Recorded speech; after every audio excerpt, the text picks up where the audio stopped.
আসসালামু আলাইকুম, welcome back to my channel Sumi রান্নাঘরে সবাইকে স্বাগতম। তো প্রতিদিনের মতো আজও নিয়ে এলাম দারুণ একটা সুন্দর রেসিপি।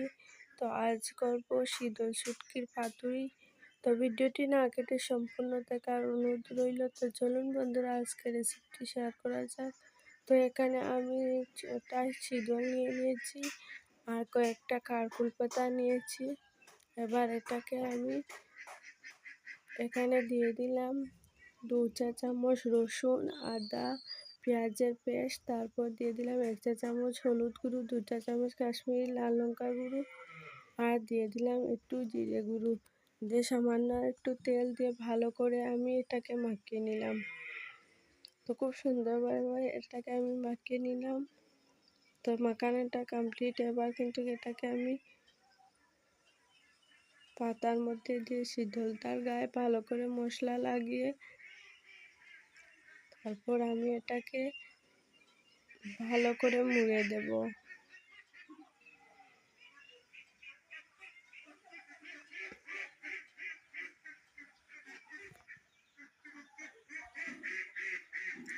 তো এভাবে আমি সবকটি এভাবে বানিয়ে নেব।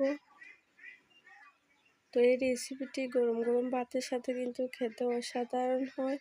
তো আমার তো অনেক প্রিয় একটা রেসিপি। কার কার খেতে ভালো লাগে অবশ্যই কমেন্ট করবেন।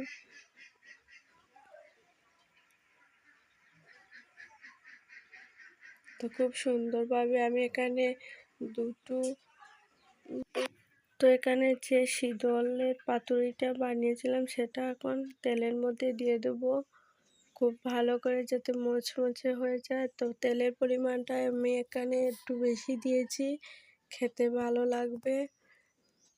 তো দেওয়াটা কমপ্লিট। যে মশলাটা রয়ে গেছিলো সেটা উপর দিয়ে আমি একটু দিয়ে দিলাম, যাতে একটু গ্রেভি গ্রেভি হয়, খেতে আরও বেশি ভালো লাগবে। গরম গরম ভাতের সাথে কিন্তু অসাধারণ হবে। তো এবার এক এক করে এটাকে আস্তে আস্তে আমি উল্টে দেব। তো এভাবে খেতে কিন্তু অসাধারণ হয়।